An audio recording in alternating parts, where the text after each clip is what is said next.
Welcome back, friends. This is James Corbett of CorbettReport.com, and we are now in December of 2014, and as you may have noticed, I'm back in the sunny climes of Western Japan, or the drizzly climes, depending on how the weather is treating us. But at any rate, we're back broadcasting on a regular basis here, so I hope you are back checking CorbettReport.com on a regular basis. And today we have an interesting conversation lined up for you once again with our old friend. I'd like to call him an old friend.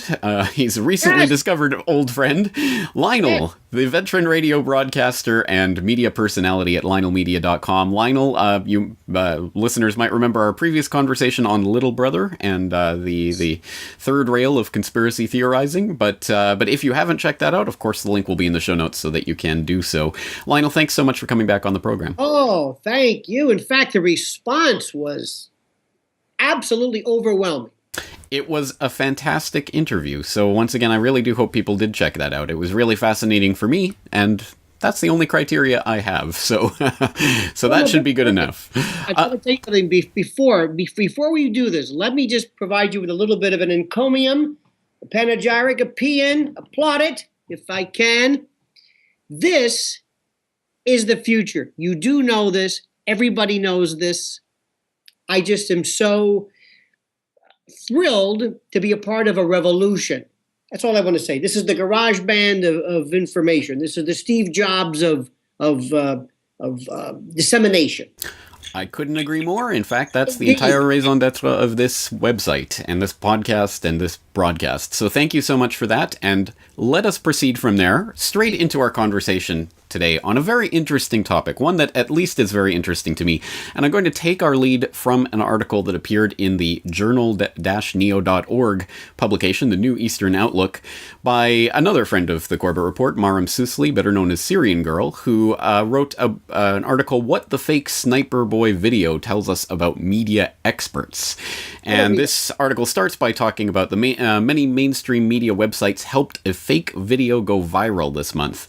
The video showing a young Syrian boy running through sniper fire to save a little girl was exposed as a fake when the Norwegian producer Lars Klevberg made the fact public. One of the stated aims of the Norwegian filmmakers was to see how the media would respond to a fake video. And this article examines how that experiment went. And from there, Maram documents quite interestingly the various responses from the mainstream media, which were almost unanimously, in fact, pretty much unanimously, no mainstream media outlet came out and actually called this video for the fake that it was until it was actually admitted to be such. In fact, it was authenticated by numerous media experts and written about as if it were an actual fact. So again, if you haven't watched this video clip, I suggest you do so. It's a very dramatic clip of a boy saving a girl in the midst of sniper fire in Syria, and it's just an isolated clip, like many such clips that we've seen coming out of the Syria conflict over the past few years. Isolated clips from YouTube that can't be verified, but hey, you're seeing, so you should be believing. Now, Lionel, I'm sure as a veteran radio broadcaster and a frequent television news guest, you are shocked to find gambling going on in this establishment, or in this case, fake media being reported as real. Or maybe not so shocked. What is your take on this phenomenon of this fake video? Multifaceted, my take. First, let me go back and just explain something. I remember, James, as do we all, moments of history where we never even questioned the veracity of it. I'm a trial lawyer by profession. I'm a prosecutor in prior life. And whenever I would introduce a document, a photograph, audio tape, videotape, we'd have to authenticate it. Very, very simple. Mr. Corbett, I'm showing you what's been marked as State's Exhibit Number 1. Do you recognize that? Yes, that's me with Abraham Lincoln. Terrific. That's it. Thank you. Just some threshold. So authentication to me is something that is, I guess, in my DNA. And then sometimes authentication is presumed in law. Well, in news, authentication was presumed also. Think of moments, James, of iconic history that were reduced to a particular moment. A girl running down who was nude after she had been doused or been a part of a napalm bombing. The summary execution of that famous, which basically turned the tide of the war, the monk, the Vietnamese monk who self-immolated. Go down the list of these moments, these iconic, and it would have never occurred to us that this was bogus. Now, jump to 1963, Lee Harvey Oswald. We started to look at that famous picture with the interesting shadows. So the first question I have is, we are now in an era where we cannot believe literally what we see from anyone. And I can give you exhibits A through whatever. Now, that normally is called a conspiracy theory. And you and I talked about this before. But I'm saying, no. Once burned, twice shy. I have learned not to question this. The second subsidiary issue is the degree of authentication or vetting or analysis of the media themselves. Now, they probably, at first, let's face it, at first you would say, I did not know that this would have been faked or whatever. Okay, fine. Well, now you're on notice. The third level is the story itself. Take the gassing in Ghouta, where Assad supposedly gassed his people, and others were saying, no, that didn't happen. So we have pictures themselves that are under fire, the actual media themselves, which is the second issue, and the third is anecdotal evidence. So I ask you, James Corbett, why do you think that I suspect everything of at least being perhaps false when everything it seems that I'm looking at one point or another is susceptible of being false or is false? I ask you that, sir. Well, that's a good question, and you raise an interesting point, because there are different levels of duplicity and deception that are possible here, that occur at those different levels of the deception itself. They could be actual fabrications, as in the case of this sniper video, but they don't necessarily have to be. They can be authentic images of authentic events that, because they are simply a snapshot, do not show the context of those events and thus give a false portrayal of the events themselves. So this can happen on a lot of different levels. Sorry, what was the question again? I have no idea what the question was. I think the question was, can you blame me? Ah, yes. I believe it was a Pilger who said, don't believe anything until it's officially denied. I don't believe anything. Now, when we talk about the mainstream media, the sock puppet media, the echo chamber media, I know that you and I have discussed this a little bit, and this may not have the international interest that it does here in the United States, but we went through, and I have been aghast and appalled throughout our Ferguson controversy by hearing another dimension. Not only pictures that were false, events that were false, bad reportage, but people saying things about the law that wasn't true. Imagine me waxing philosophic about Japan, and I'm making this up. And because I'm on TV, because I'm made up, because I'm sitting there, because I have a Chiron or a lower third expert, Middle East expert, nobody even questions that. So I don't believe anything. I start off every story now with, so this is what you want me to believe. This is the official story. Got it. This is the official story along those lines. Now, the next issue is, and this is so funny because I know people, I'm not going to mention names, but people who are in mainstream media who ask the question, why would somebody fake this? And I don't even know where to start with that one. Why? Oh, I don't know. Maybe, let's take, for example, John Kerry. When John Kerry talked about Syria, we have to go into Syria with the paralytic face of his lurch incarnate. We must go into Syria now. Bashar al-Assad is a murderer and gassing, and we had to go in now. There was a sense of immediacy. There was no kidding around. This had to be done. Not really sure why, but okay. Then there was questions, other people questioning the gassing in Ghouta and the other questions of Aleppo and what have you. And then it just went away.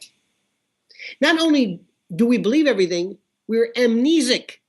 We don't even remember a week before that they were not only rattling the sabers, but we had to go in now. So let me go back to my dynamic, James. False stories, torpid media, fake and fictive and fictional ersatz synthetic stories, amnesia on the part of us. Oh, and the attention span of a gnat. So we don't remember. So throw in this hodgepodge. I've got multi-dimensional errors, both in the reporting of a story, the understanding of a story, the recollection of a story, the truth. But don't worry, in 2 days, it's gone. And we move on to the next story. I guarantee you, nobody but you and I and Syria Girl cared about this particular story. Certainly nobody in conventional mainstream media. And that's not true. Not true. They cared, but they cared in an interesting way. In fact, I found the response to the revelation that this was, in fact, a fake staged video to be particularly telling, because the very same mainstream media pundits and experts who had apparently authenticated this and were talking about this video were now outraged, absolutely outraged that these Norwegian film producers would do something like this, because it undermines their position of experts in the media, which is fascinating when you think about it, because these people, instead of questioning their own processes by which they arrived at the false conclusion that this was a real video, are now actually outraged at the people who exposed that faulty process. Imagine this. We were in a courtroom, and I have hired you to authenticate a Van Gogh or whatever, and you say, based upon my expert testimony, this is the real McCoy. This is it. And I say, ha ha! Joke's on you, Corbett. It's, as we say in New York, fugazi. It's not real.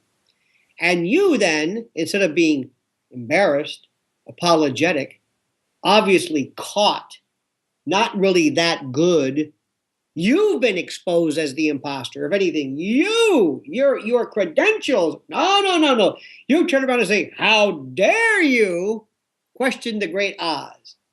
So it's a fantastic, there are so many subsidiary issues to this. I kind of forget about the issue and just look at the reaction of this. Now, let me go back, if I could, changing the subject just a little bit. Whenever ISIS, and by the way, have you noticed they're kind of, now, ISIS, ISIL, AQI, al-Nusra Front, Daesh, AQI, you talk about this transmogrification and shapeshifting of identities. But during the course of this, we had beheadings, and keep in mind, the attention span of a gnat, we saw 2, 3, and then we said, okay, another beheading. All right. And then somebody said, wait a minute. This was a while back. Is this beheading real? What? Now, this is called, in my analysis, it's your story. Let me explain. Terrible story of a British person, whatever. Obviously, family is upset. And you ask, is this real? And they turn to you and say, are you suggesting that this family doesn't feel the law? How dare you? What makes you think? My response always is, it's your story. You tell me. Prove it to me, and I'm with you. But even at that, so let me add another layer. If you and I were contriving and manufacturing stories, a sure way to ensure that very few people would pay attention to the particular story itself is to have the story be so horrible that it almost precludes scrutiny by virtue of the fact that it's so horrible. So it's one thing to say, well, this Syrian, it's okay. He saved somebody and got away with it. That's all right. But a beheading, you do not question beheading. You do not question bombing, terrorist attacks, anything that has passed that threshold of horrible. So add that to the next layer where inquiry and investigation stops altogether because the subject matter is so horrible that for you to even question that somehow means that this grieving family is what? In on the game? And I respond, James, with, this is your story. You tell me, and I will mourn with you. And I'm sorry to say that I've gotten to this point by virtue of the examples of fake, fictive, fictional stories that I have bought into, but I'm not so inclined to do anymore. This is very interesting, but let's see. Okay, this is the Corbett Report, so we're going to go a couple of levels deeper. So, first level, first order of magnitude deeper that we can go. First of all, I think probably my listeners, your listeners, will sort of understand the track we're going on right now, and we're probably preaching to the choir to a certain extent to people who have seen through their own experience from whatever event, like a 9/11, something so horrific, tragic, that you just can't question it, as I myself did not for half a decade. There are those psychological barriers that we obviously have to take down and dismantle in the face of so many stories provably, demonstrably false that have been perpetuated in the media before. So agnosticism to any story seems to be the logical conclusion. We should obviously wait for whatever story is being presented to be actually authenticated in a transparent way, in a way that we can actually verify. I agree. I mean, obviously that's the principle we should be striving for, but there is another danger here, isn't there? Because whether or not there is any authentication of this being real or this being fake or whatever it is, we are going to come into these stories with our gut reaction. We're going to have we're going to look at some sniper video like that and say, well, that must be fake because it goes against my narrative of what's happening in Syria, or that must be real because it confirms what I believe about the Assad government. Now, if we already have that prejudgment, I mean, we can't really escape prejudging things just based on our own sort of pattern of understanding, then how do we effectively take a look at this from a dispassionate way in which the evidence can actually persuade us into something that we might not otherwise believe? I mean, doesn't this just lead us to basically confirm what we already believe in each and every situation and allow us to take on those videos that seem to confirm what we believe, so we believe them, and then the ones that don't confirm what we believe, well, that must be fake. Right. Interestingly enough, it's cementing the a priori determination whether we want it to or not. If I'm interpreting what you're saying correctly, it'll give you a aha, that's just as I thought, or bogus, just as I thought. Let me throw another one in there, another monkey wrench into the works, James Corbett. Take somebody who has the idea, for example, that this actually shows you the horrors that exist in Syria, the horrors of either the Assad regime or FSA, depending upon your point of view. And you say, aha, joke's on you, that's fake. It doesn't do anything. It doesn't have any effect whatsoever. They're saying, well, that may be, but that's just a little tile of the overall mosaic. You see, one of the things that I find interesting about this, getting to the truth. Now, if you really want to get deep, of course you do. That's who you are. I love this thing called the truth. What is it? Okay, fine. So this picture is not correct. Who are the bad guys? Who is it that I am supposed to root for, like a football team? Who exactly? Is Assad a bad guy in Syria? Is FSA, are they the bad guys? Or are they this new contingent of rebel who in fact is worse than the person you're trying to supplant? Because if you look back and you look at, going back as an analog, Libya with Gaddafi, from Cyrenaica and Benghazi and Tobruk and Darna and Al-Qaeda, they make his Libyan army look like the junior league in comparison. The rebels, the freedom fighters, the one that we were supposedly behind, were worse. So then, in that particular case, we say, well, who's the bad guy? And then you say, well, what do you mean bad? So, going back to this, you see a child, anytime you see a child, anytime, it changes the calculus of the whole perspective. I don't think it matters. I am even more pessimistic. For people in this country, in the United States, I think these gradations, these hair splittings are great for the Corbett Report and great for the rarefied few who understand the subtle nuances and the complexities of this and the levels. But for most people, it's move on, whatever, because it's part of the Middle East. Those crazy people over there. Doesn't matter whatsoever. Now, when I go back and I say, now let me ask you something. This was false, this was false, this was false, this was false. Not only the documentation of the particular story, but then later on the narrative.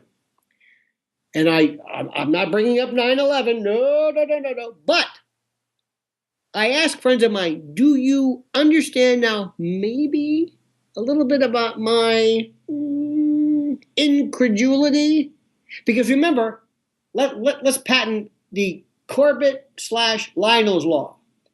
The greater the horror, the easier to fake because of the horror, because you don't want to question. Give me something that's story, and nobody really cares. But show me something. Show me. Remember, years ago, little babies pulled out of incubators, thrown out in this. I can't question that. Why? Stories that is horrible. There's a story, and I don't know if this is true or not, or false, but it was so horrible. It makes me think, using don't forget the Corbett-Lionel rule, this new law we're going to put in Wikipedia. You're going to hear it here first. There was a story of little girls in a Muslim country. There was a fire, and they ran out to save their lives. But because they weren't veiled, because their faces weren't covered, because their heads weren't covered, or whatever the particular hijab or whatever they were supposed to wear, because they weren't wearing this, according to the narrative, they were forced back into the fire to die. Now, I don't know if that's true. I don't know. That's the story. Again, it's so horrible, we're not going to question it. So throw that into the mix, into the calculus as well. So what we're doing is we're almost looking at the psychology of the perception. How we, if we could put fMRI studies on our brains and see the amygdala firing and the insula and knowing how, because I know this is going to be done if it's not already done. I know there are people, neurologists, who are going to say, I'm going to put this story out and I have to have this. I don't want to get too corny here, but I believe in it. I've got to have this affect an almost mammalian fight or flight, amygdala, reptilian, something or other. And that's the story. Give me the kid story. It's almost wag the dog. Give me a kid instead of my old shoe or old paint or old shoe. Give me a kid. Give me a kid. Remember the one being held by the father as they're mowed down, father protecting her child, identification, family, children, helplessness. Now, I'm not saying that didn't happen, but I can tell you that story is not going to be questioned by virtue of the horror of it. I agree with so much of what you're saying, but I am going to propose an amendment to the Corbett-Lionel rule, or we can split our rules off into separate rules if you'd like. But I think I certainly agree with what you're saying. The greater the horror, the easier it is to simply assert something and to have people generally believe it. However, there is an operational difference between actually conducting certain types of hoaxes. For example, in the case of putting up an isolated YouTube clip that the provenance is unknown, but people just authenticate it, in that case you have a conspiracy of couple dozen filmmakers and actors and people of that who know the truth and those who help to propagate it, and then everyone else is just kind of gullibly re-propagating it or perpetuating that myth. Or you might have something like the Babies from Incubator story, which again was just a testimony that appeared at the United Nations, and no one really bothered to question who this girl was that was giving this, which is, I mean, that's pretty interesting in and of itself. But again, no babies were actually thrown out of incubators, and no one actually died. So that was rather operationally easy to do. I think there are different types of hoaxes that are much more operationally difficult to achieve, especially ones where things happen, for example, at the Boston Marathon, where there's hundreds or potentially thousands of witnesses in the public. There are dozens, at the very least, of policemen, paramedics, etc., that would all be involved in this plot to perpetuate this myth of something that never happened, apparently, or only happened on a soundstage, or something of that sort. It's operationally different than something like these isolated YouTube clips or these random stories, because it does involve something that is subject to public scrutiny from multiple angles and involves a much greater conspiracy of people who would have to have been involved. Au contraire, mon frère. Let me add another glitch, another subpart to this. I have a new, well, not a new, but the greater the public stage, the easier it is to conceal. Let me give you an example. Let's assume we were going to do, I got into an argument about John Kennedy, the assassination, and we were talking about Little Brother. And I said, can you imagine today, with everybody with a camera, you would have thousands of zapruders. 1,000. You could not do this anymore. Wrong. If you're going to do something horrible, I would say, James, do it in front of everybody, where everybody is watching. Let the cataclysm of horror begin, and just step back and watch what happens. First, you will have the internet people run in. You will have the eyewitnesses. You will have the kooks, the nuts. You will have everybody experiencing it. And in this paroxysm, this miasma, this vortex of excitement and craziness, it would be easier to cover than, believe it or not, the isolated story of somebody who says they pulled some kids out of an incubator and whatever. I am still amazed at how we are still watching to this day the JFK assassination, or 9/11, or Sandy Hook. It was different. It wasn't really live, but still, by virtue of the horror, the number of people watching, it almost makes it even more hands-off. Okay, you're making a big mistake by daring to question something that involves children. You're daring to question something that involves something so horrible we can't. But you're now questioning something that was seen by everybody else, which brings me to my favorite myth of myths. Whenever you talk to somebody about the lack of likelihood of a conspiracy theory, or it's not a conspiracy theory, but a hidden theory being propagated, they will always tell you the same thing. Do you know how many people it would take to keep something like this quiet? Take your hypothetical and change it in front of everybody. You're asking people to participate in the hoax. You would see immediately something that was wrong because of the horror of it. You can't keep something like that quiet. The sheer number would negate any possibility of somebody covering something up. And I say no.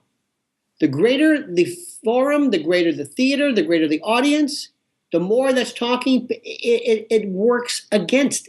It almost is easier to pull off by virtue of the fact that it's so horrible. Because what this really is, what we're talking about, this is perception and awareness. There should be a separate study in, I was a psychology major, and perception and awareness was, I think, my most favorite part of it, because what you see and what you feel and what you perceive isn't necessarily what's happening. There should be a media news version of perception and awareness, because that's what this is. How do you see it? How do you process it? How do you handle it? And then you take it and you have to weigh the perception based upon your worldview, political background, orientation. Am I an American? Am I a conservative? Am I a liberal? Even more complicated. It is very complicated, isn't it? And I'm going to throw out another complication. Yes, we have turned this conversation 17 times. I think a lot of the alternative media is developing around the idea of rallying people of like minds together around the flag that we are smarter than the average person. We are the few that understand what's going on. Everyone else is sheeple, and this type of rhetoric that gets thrown around, which is great and populist, and it rallies a lot of people around and binds them strongly around certain ideas. But I think that there is certainly room for self-criticism in the alternative media as well, and And here's an example of this. So we look, for example, we started today's conversation with this rather humorous, I suppose, in one sense, egg in the face of the, or pie in the face, or something in the face of the mainstream media just gullibly accepting this story of this fake video. But that only works if the alternative media is equally critical of things that it holds and perpetuates as well. And I'll give you an example of this. Of course, when we talk about these types of hoaxes and things, one of the common memes in this day and age is the crisis actors, people who are apparently or supposedly being hired to portray victims of crimes and things like that. This meme you can find its origins in something that actually happened on 9/11/2001, which was an interview that took place shortly after the collapse of the Twin Towers of a man that was not identified in the YouTube clip that eventually came to memorialize this interview. So he was dubbed Harley Davidson Man because he was wearing a Harley Davidson cap and t-shirt, I believe. And he spoke very eloquently and almost in a coached or rehearsed way about the collapse of the towers. First, one came down due to structural collapse because the fires were just too intense, and then the other. And he spoke in a very strange way. And so for many years, there was much speculation about this man, who he was, why he was delivering this scripted version of what happened that day. And this led to the idea that this was in fact an actor, and there were people who claimed to have identified this actor who was supposedly living in Vancouver, and they identified him by name and were trying to hunt him down, and all of this silliness that took place from that isolated clip of part of the interview. However, it emerged in recent years, and I must admit, I myself have played that clip on this podcast before as a sign of something that was very strange that day. Someone in recent years actually hunted down the full interview, which is fully available. For people who don't know about the September 11th television archive, please go and look into that incredible resource that has several hours of Fox News and ABC and CBS or whoever else was covering it live that day. And someone actually found that interview in its entirety, in which the Harley Davidson man, the unidentified man, was identified fully as a Fox correspondent, Mark Walsh. Mark Walsh, perhaps better known as Psycho Mark of the Opie and Anthony show. And I know you're friends with Anthony Cumia, so you could even talk to him about Psycho Mark, who was interviewed on that day. And in fact, Opie and Anthony then interviewed Psycho Mark the next day on their radio program to talk about that interview, which has now become part of internet lore. So in the intervening years, this man has been completely identified. That interview has been explained by the fact this was in fact a television radio broadcast veteran who was obviously speaking in that manner. So will the alternative media admit that they went down a completely false road with that and overshot the mark? And if not, then that is a sign of the failings of the alternative media in an almost identical mirror image to the failings of the mainstream media. Precisely, because nobody wants to admit I've been had. To use that Howard Stern version, Baba Booey. I remember one time there was during the first World Trade Center 1993, there was a very prestigious, I don't want to mention his name, I think he's deceased, but a very esteemed newsman who said, "And now let's go live right now to somebody on the scene. Sir, what have you seen?" He said, "Baba Booey." He said, "All right, we're talking to Mr. Bob Booey." And it was even funnier because he would not, it was like, if this is a double cross, it's brilliant. You're going to get that. The same human shortcomings, the same insecurities, embarrassment. Let me throw another one at you, James Corbett. I'm not going to mention names because I want to encourage people to just do this. I don't care. Get it wrong. Admit it, but do it. Do it. Just keep reporting and talking and saying, and don't worry. It's the price you pay for unfettered, freedom or whatever it is. I hear this a lot. This guy doesn't know anything about, I was listening to this the other day, about, let's say, 9/11. Because this guy never calls out Israel. And this one says, but this guy is anti-Semitic.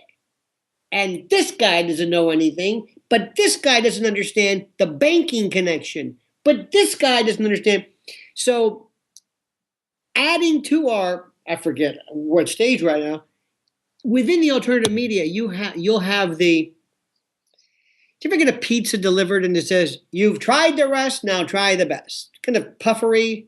Because they listen to my podcast because I'm the only one to expose. And I've met these.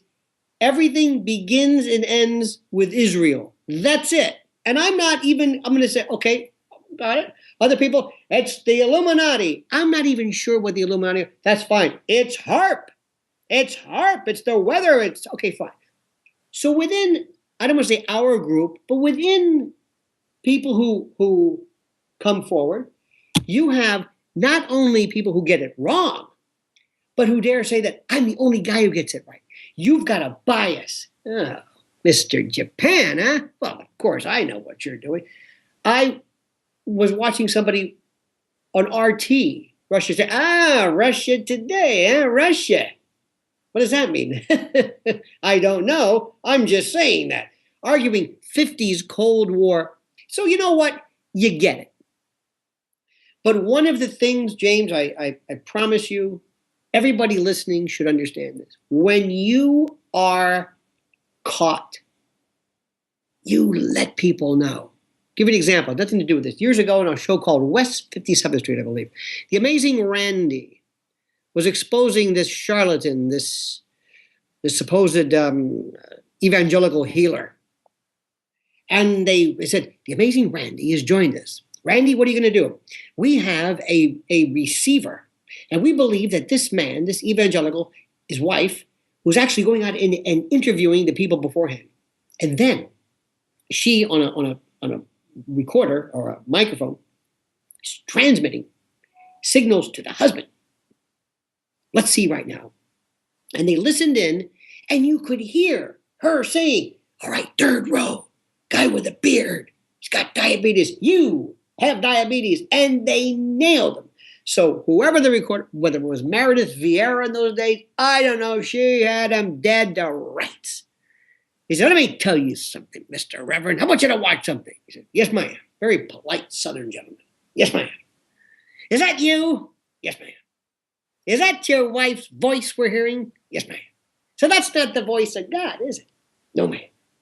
"So your wife was telling you that?" He goes, "Yes, ma'am." So I don't know what to say. And he nailed her because he said, "You got me. Next point. What's your point?" Guilty as charged. Just do that in your real life, personal relationships. It doesn't matter. So if we, and I'm using the we now, if we want to be better, post a corrections. Be proud to say, let me tell you something where I caught some, because John Maynard Keynes or somebody said, when the facts change, I change my opinion. Or I was wrong about that. Or I was negligent. It bolsters your credibility. I mean, haven't you been wrong? Haven't you, just in terms of, not so much wrong, but your perspective has changed. You were a different person then. You saw things differently. It's not really right or wrong. Always reevaluate, recalibrate. So it's something that you have to do. You have to be self-adjusting, correcting, if you will. But I've done that. I mean, I've gone through major changes in terms of, for example, we're not talking about this, but for the longest time, I thought anybody who talked about UFOs, extraterrestrials, EBs, extraterrestrial biological entity, I thought these people were out of their minds. There's no evidence of it. It takes too long to travel. They're always anally probing some guy in the middle of nowhere doing crop circles. They never get out and stretch their legs. Why do they want to talk to us? Just take me to your leader. And they always want to talk to these hayseeds, monosyllabic, rusticators with missing teeth. And I said this meme, and I would kind of be met with it turned into a routine. And then one day, I don't know, I happen to be reading their internets. I'm saying to myself, wait a minute. Where have I been? There's a lot of evidence of something out there. I was really wrong. I was hasty. I was as boorish and I'm still kind of undecided. And that's another issue. You don't have to necessarily believe in something 100%, where you can say, yes, I believe in this, like I believe in death, or yes, I believe in this, like I believe in birth and the sun, but I'm open. And I was wrong in closing my mind to that. So you just, as a person, you're better off doing it. And that's religion. Listen, if God ever speaks to me, I'm going to be the first. I'll call you right away. Hasn't happened yet. I'm not holding my breath, but I'm getting off subject here. But whether it's political or Syria or theories, we have to say we really made a mistake. And this is wrong because it makes you sound better. Well, yes. I mean, not just because it makes you sound better, but if we are genuinely interested in the truth, then we should be willing to self-correct. And I think, I mean, there's a couple of things to say there. One is an important point that I think you're touching on there, which is the idea that if we ever invest our identity with the connection with certain ideas, then it makes it almost impossible for us to come back from that precipice if we are proven to be wrong. So I think we have to be very wary about putting our entire identity into a certain, truth that we cannot possibly shake, because that's obviously going to be a point of weakness going forward. On that note, I would direct people to some of my previous podcasts, like my Patriot Mythology and More Patriot Mythology podcast, where I specifically retracted various things that I had promoted in the past because they turned out to be wrong. And I hope there will be... Your biggest erratum, or to use that word, which one of my favorites, in 7th grade, there was a picture in our history book, St. Lawrence Catholic School, picture of Harry Truman holding up the Dewey Winds, and it said, quote, headline or news boner. Now, whoever did this, whoever wrote this, was not familiar with. So, dare I ask, what was your biggest boner in the scheme of, you using in terms of erratum? I mean, where did you really... Boy, did I call that one wrong. What was I thinking? I never thought I'd be asked about my biggest boner on air. One that sticks out for me, because it was really, when I actually looked into it, the discrepancy was so huge, was this video, the confession video of Osama bin Laden that was discovered in Afghanistan in late 2001, that was used, propagated by the U.S. Department of Defense as definitive proof Osama bin Laden confesses.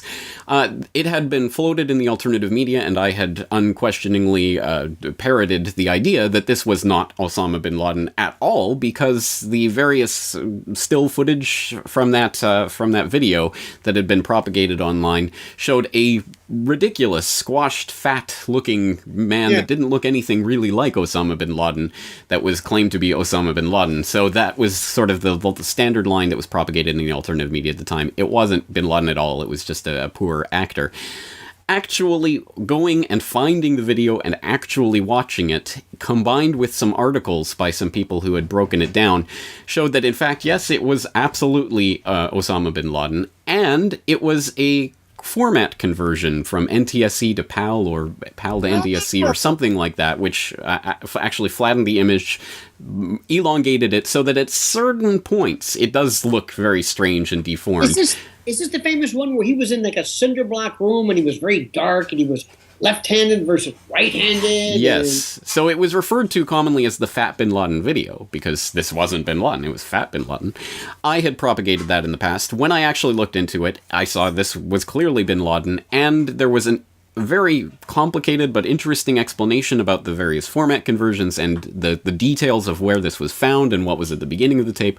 I won't go into it all now. It's in my Patriot Mythology or More Patriot Mythology, one of those podcasts, and includes an interview with the person who wrote the article that absolutely convinced me that was in fact bin Laden. However, I am still convinced that the translation provided by the Defense Department, by the Pentagon, was completely wrong at the key moments of the confession, as proven by a German television news program some years later. So there's still more to the story, but I was so wrong about that, and I'm glad to have discovered the truth about that, so that I'm not continuing to propagate something that is, in fact, factually incorrect. What did this do ultimately to the narrative, aside from whether it's him or not? Did this change the facts of the case? Did you say, wow, he really was responsible, or wasn't responsible, or is it, as we say in law, just collateral. It was just a collateral bit of evidence, and it didn't really change anything. But Well, I wouldn't say it's completely collateral. It didn't change my fundamental conception that Osama bin Laden never really confessed, because again, I think it's more in the translation. But it did at least deepen my understanding of the video and the circumstances of how and when it was collected, which painted, I think, a more detailed picture for me of what was happening in Afghanistan at that time, and how the video was likely part of a sting operation that was collected, trying to get some sort of, usable footage for exactly the purposes that it was eventually used. How they had to claim to have discovered it randomly in Kabul, doing house-to-house searches. They discovered the videotape with Osama bin Laden because they couldn't admit where the video actually came from. It deepened my understanding in a way, and it brings me back to a passage I cannot for the life of me remember where this analogy comes from, but it was someone at some point talked about two people's perception of a river. You might have a steamboat captain who's gone down this river thousands upon thousands of times and knows every single eddy and current and rock and everything about that river and has that level of appreciation of the river.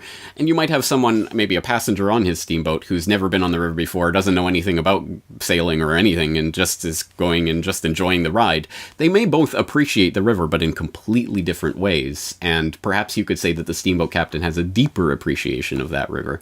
So, relative to his, it didn't affect the enjoyment of the passenger. This goes back to the old analogy of if you were to grab an elephant, and I grab the trunk, and you grab the leg, and you grab the tail, and we decide what is this thing. Throw into the perception.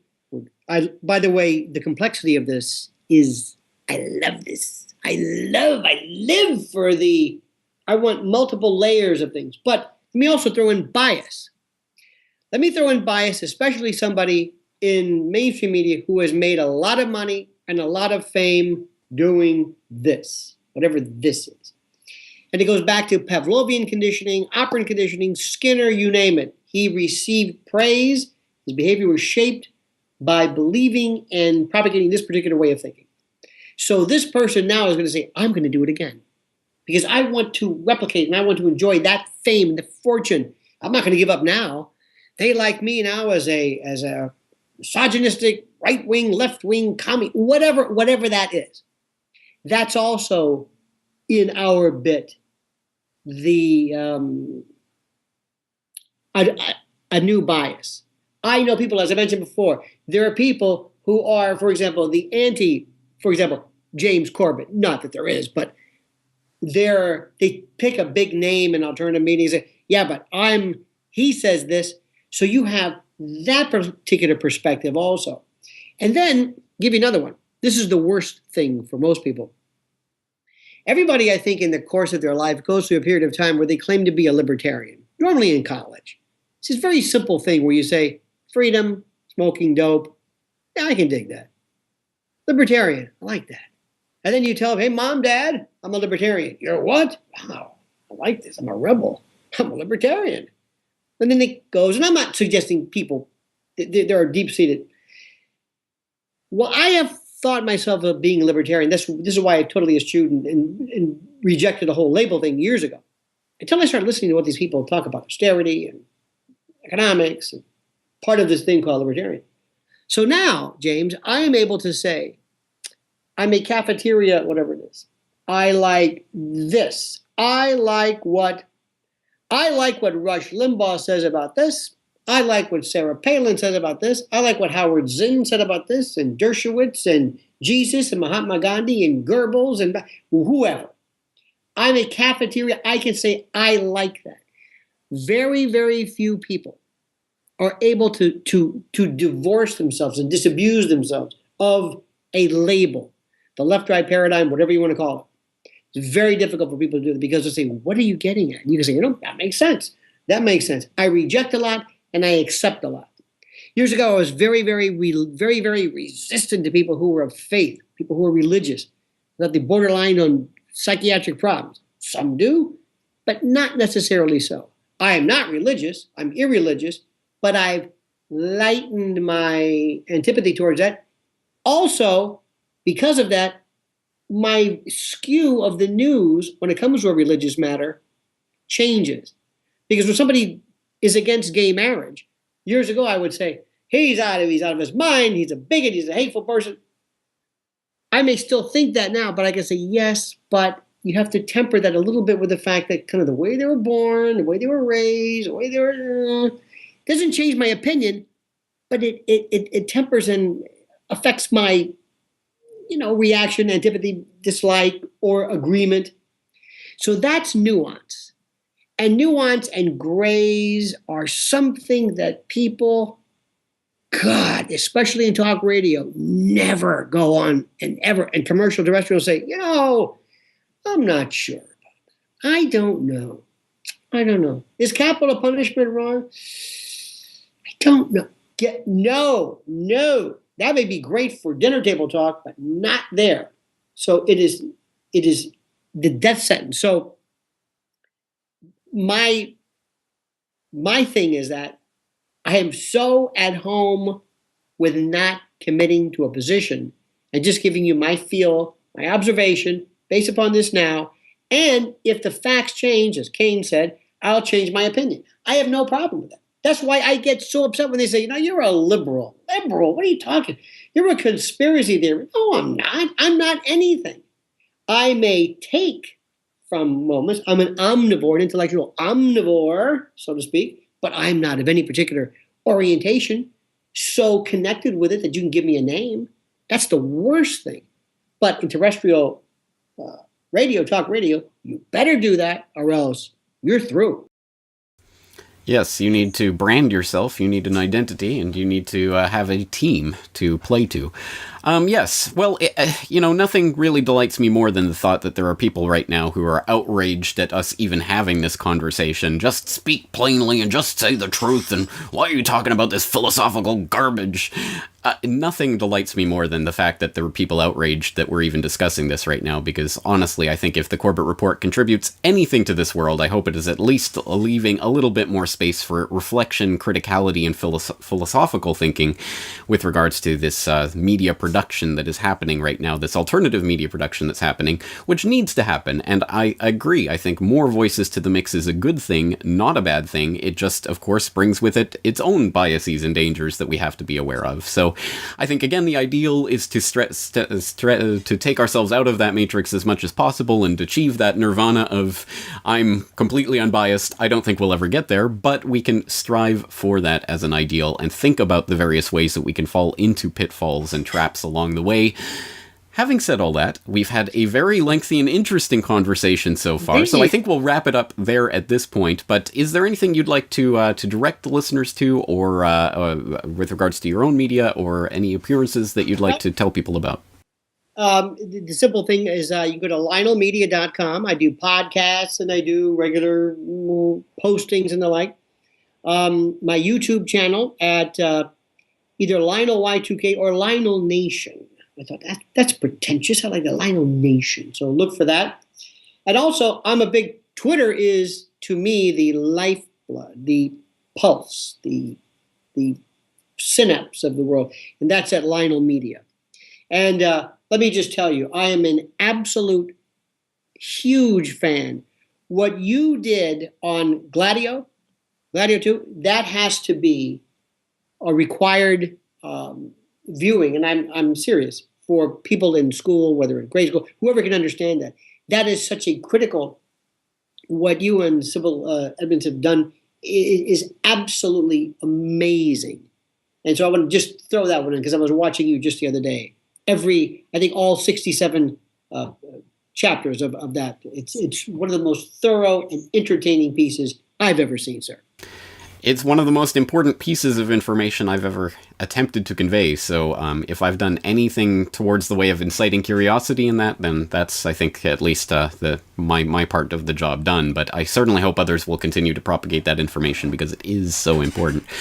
All right, Lionel, as I say, we'll wrap things up there, once again directing people to lionelmedia.com. Thank you for another stimulating conversation. I'm looking forward to many more to come. Thank you, James. It was a pleasure. video clip, I suggest you do so.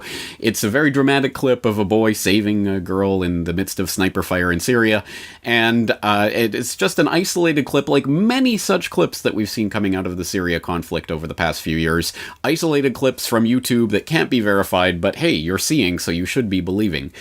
Now, Lionel, I'm sure as a veteran radio broadcaster and a frequent television news guest, you are shocked to find gambling going on in this establishment, or in this case, fake media being reported as real. Or maybe not so shocked. What is your take on this phenomenon of this fake video? Multifaceted, my take. First, let me go back and just explain something. I remember, James, as do we all, moments of history where we never even questioned the veracity of it. I'm a trial lawyer by profession. I'm a prosecutor in prior life. And whenever I would introduce a document, a photograph, audio tape, videotape, we'd have to authenticate it. Very, very simple. Mr. Corbett, I'm showing you what's been marked as State's Exhibit number 1. Do you recognize that? Yes, that's me with Abraham Lincoln. Terrific. That's it. Thank you. Just some threshold. So authentication to me is something that is, I guess, in my DNA. And then sometimes authentication is presumed or analysis of the media themselves. Now, they probably, at first, let's face it, at first you would say, I did not know that this would have been faked or whatever. Okay, fine. Well, now you're on notice. The third level is the story itself. Take the gassing in Ghouta, where Assad supposedly gassed his people, and others were saying, no, that didn't happen. So we have pictures themselves that are under fire, the actual media themselves, which is the second issue, and the third is anecdotal evidence. So I ask you, James Corbett, why do you think that I suspect everything of at least being perhaps false when everything it seems that I'm looking at one point or another is susceptible of being false or is false? I ask you that, sir. Well, that's a good question, and you raise an interesting point, because there are different levels of duplicity and deception that are possible here, that occur at those different levels of the deception itself. They could be actual fabrications, as in the case of this sniper video, but they don't necessarily have to be. They can be authentic images of authentic events that, because they are simply a snapshot, do not show the context of those events and thus give a false portrayal of the events themselves. So this can happen on a lot of different levels. Sorry, what was the question again? I have no idea what this is. The Steve Jobs of dissemination. I couldn't agree more. In fact, that's the entire raison d'etre of this website and this podcast and this broadcast. So thank you so much for that. And let us proceed from there straight into our conversation today on a very interesting topic, one that at least is very interesting to me. And I'm going to take our lead from an article that appeared in the journal-neo.org publication, The New Eastern Outlook, by another friend of the Corbett Report, Maram Susli, better known as Syrian Girl, who wrote an article, What the Fake Sniper Boy Video Tells Us About Media Experts. And this article starts by talking about the many mainstream media websites helped a fake video go viral this month. The video showing a young Syrian boy running through sniper fire to save a little girl was exposed as a fake when the Norwegian producer Lars Klevberg made the fact public. One of the stated aims of the Norwegian filmmakers was to see how the media would respond to a fake video. And this article examines how that experiment went. And from there, Maram documents quite interestingly the various responses from the mainstream media, which were almost unanimously, in fact, pretty much unanimously, no mainstream media outlet came out and actually called this video for the fake that it was until it was actually admitted to be such. In fact, it was authenticated by numerous media experts and written about as if it were an actual fact. So again, if you haven't watched this welcome back, friends. This is James Corbett of CorbettReport.com, and we are now in December of 2014, and as you may have noticed, I'm back in the sunny climes of Western Japan, or the drizzly climes, depending on how the weather is treating us. But At any rate, we're back broadcasting on a regular basis here, so I hope you are back checking CorbettReport.com on a regular basis. And today we have an interesting conversation lined up for you once again with our old friend. I'd like to call him an old friend. He's a recently discovered old friend, Lionel, the veteran radio broadcaster and media personality at LionelMedia.com. Lionel, you listeners might remember our previous conversation on Little Brother and the third rail of conspiracy theorizing. But if you haven't checked that out, of course, the link will be in the show notes so that you can do so. Lionel, thanks so much for coming back on the program. Oh, thank you. In fact, the response was absolutely overwhelming. It was a fantastic interview. So once again, I really do hope people did check that out. It was really fascinating for me, and that's the only criteria I have. So that should be good enough. I got to tell you something before we do this. Let me just provide you with a little bit of an encomium, a panegyric, a paean, applaud it if I can. This is the future. You do know this. Everybody knows this.